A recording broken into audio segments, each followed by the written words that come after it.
Bonjour à tous, ici Pauline Roche. Bienvenue sur ma chaîne dédiée à la santé et aux avancées fascinantes en biotechnologie. Si vous êtes curieux de découvrir comment ces innovations transforment notre bien-être et notre avenir, n'hésitez pas à vous abonner pour ne rien manquer. Prêt à en savoir plus? Bonjour Allons-y! à tous.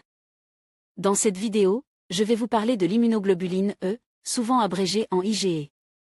Vous vous demandez peut-être ce que c'est et quel rôle elle joue dans notre corps. Je vais vous expliquer son importance, notamment dans les allergies et les réactions immunitaires.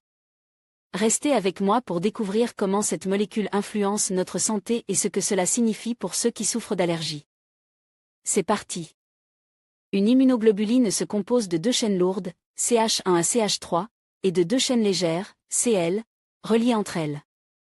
À leur extrémité, elles présentent une région variable, Vl et Vh, permettant à l'ensemble des anticorps produits d'avoir une affinité pour un très grand nombre d'antigènes. Johann, Wikipédia, GNU. Les immunoglobulines E, IgE, correspondent à une classe d'anticorps uniquement retrouvée chez les mammifères. Protéines du système immunitaire, elles peuvent parfois se montrer dangereuses lorsqu'elles provoquent des allergies sévères. Synthèse des immunoglobulines E. Comme tous les anticorps, les IgE forment une structure en Y composée de deux chaînes lourdes et de deux chaînes légères. Les IgE sont produites par les plasmocytes dérivent des lymphocytes B. Lorsqu'elles se lient à l'antigène pour lequel elles sont spécifiques, elles entraînent une réponse immunitaire dirigée précisément contre cet intrus. Les IgE et les réactions allergènes. Parfois, les immunoglobulines E peuvent se montrer particulièrement agressives et provoquer des réactions allergiques graves pouvant entraîner la mort dans certaines circonstances. Certains allergènes, pollen, aliments, etc. se retrouvent dans la circulation et sont reconnus par les IgE. Le contact avec le corps étranger, bien souvent sans danger, rameute des cellules de l'immunité de type basophile.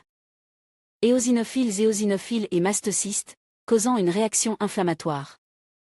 À terme, le processus libéré de l'histamine, ainsi que d'autres facteurs allergiques, pouvant entraîner un choc anaphylactique qui peut s'avérer mortel. Celui-ci est marqué par la formation des édèmes consécutifs à une vasodilatation ainsi qu'une bronchoconstriction, cumulée à une production de mucus. Ces propriétés permettent aussi aux médecins de les doser afin de déterminer la présence d'un allergène. En conclusion, l'immunoglobuline E joue un rôle crucial dans notre système immunitaire, notamment dans les réactions allergiques et la défense contre les parasites. Comprendre son fonctionnement et son impact sur notre santé est essentiel, surtout dans un monde où les allergies sont de plus en plus fréquentes. En restant informe et en consultant des professionnels de la santé, nous pouvons mieux gérer nos réactions allergiques et améliorer notre qualité de vie. Merci d'avoir regardé cette vidéo, et n'hésitez pas à poser vos questions ou à partager vos expériences dans les commentaires.